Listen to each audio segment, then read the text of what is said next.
Hello and welcome to Let Me Be Frank. I'm your host, Frank Duran. Hello, I'm Jack. And welcome to the show. We're going to be talking about Trollhunters today. The new Netflix original, very young adult children's show, but definitely it's worthwhile animated show. One of their new animated shows, yes. So what brings me to the series right away is the name on the top, Guillermo del Toro. I saw that and went, well, shit, This probably will be good. Yeah, this is gonna be good. Hellboy Pacific Rim, this guy has my heart. And I was just like, well, I'll try it. And it's a gorgeous looking animated show. To sum it up, it's a show about a human who all of a sudden gets the power of the Trollhunters, which is the champion of the trolls and humankind. And he has to deal with all the problems of being this heroic troll hero and also high school drama.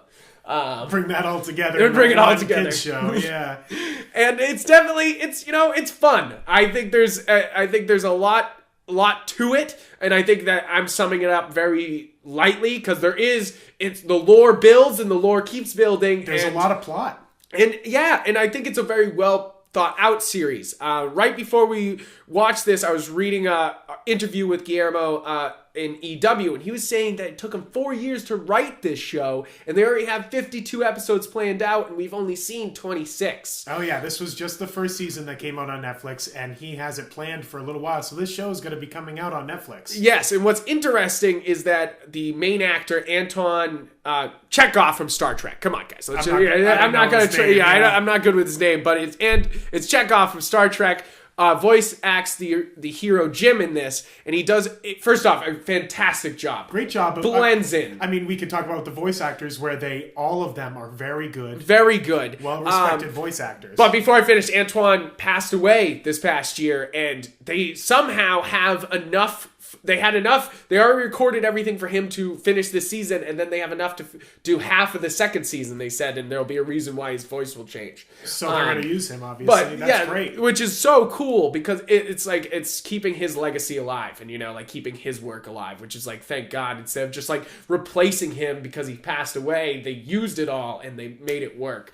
But you're right, the cast is amazing. Kelsey Grammer is one of the trolls. The guy voicing Arg is the voice of Hulk in all the animated stuff. Ron Perlman's one of the Hellboy is one of the original bad guys in the first arc. And it's the bad guy is awesome at the end of the show. Angor Rot, he's great. Voice actor too, They brought out an A cast for this. It's all people from other stuff who've been in hundreds of video games or are famous actors. So Guillermo del Toro definitely brought people in. What is interesting is this is also produced with Mark, and I'm going to really fuck up this name, Girgum. He's the guy who produces Arrow and Legend of Tomorrow and all the other shows you love on CW. Animated shows too. So the man knows action. He knows action and animated shows. And he definitely, they said that Guillermo del Toro and him really worked close on this, and it shows because Guillermo's visual style really bleeds into this show. It's beautiful. It's a beautifully animated show. The light effects and the particle effects are amazing. One of the best I've ever seen in animation. Absolutely. I'm watching Star Wars Clone Wars right now, and it doesn't even come close. Definitely the animation. It's such a jump in difference, which is crazy for DreamWorks because DreamWorks is kind of known for not being as high quality animation. They let it slide sometimes, but it really shows off in this. And the character design is fantastic. Blinky, who's voiced by Fraser, is amazingly designed and so well animated. He's got 6 different arms and they all move separately, and 6 different eyes and they all move separately, and it all looks fluid. Every character looks good, and it's an amazing looking show. It definitely pales a lot of other animated shows to how good it looks, and the lighting effects. You constantly go, "Wow, look at that lighting effect!" That looks really good. That looks amazing, and the action is so good. Guillermo del Toro definitely brings the action he brings to all his other action films, and even as a kid's show, it's dark and it's really action packed. The second part of the show, once it reaches halfway point, just gets action packed from that time on. Yeah, it definitely hits like a pedal to the metal and becomes great, and it's already great the whole time, but it becomes like even Definitely more picks up. It feels more like a video game, like he's collecting these stones to be able to take down the big bad, but it leads to like these great side stories and stuff like that. I really enjoyed this. I think it's a well thought out series, and I think it's a well planned series, and I think that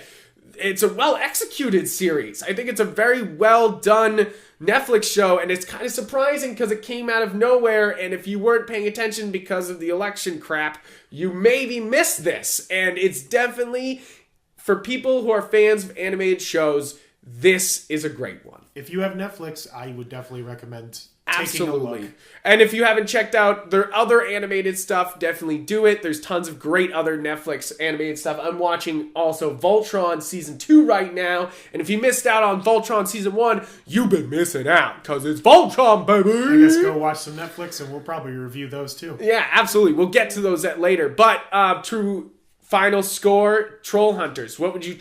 Season 1 of Trollhunters. What would you rate it? Definitely give it an 8. An 8. I think I gotta go with an 8 to an 8.5 just because of those beautiful effects. Show. I think it's a gorgeous show. Entertaining enough and well done. Yeah, definitely a kid's show, and it definitely has a lighter tone, and they're constantly like, hey, high school problems. But at the same time, it keeps it lighthearted in that sense. It's still good. And it's still very good, and I think definitely if you got... it's worth binging, because it's a binge-ing type of show. So guys, check out the show. Check out more episodes of Let Me Be Frank. We have plenty of reviews all in the backlog, so check it out, and be sure to subscribe for future episodes. Yeah, we'll see you later. Adios.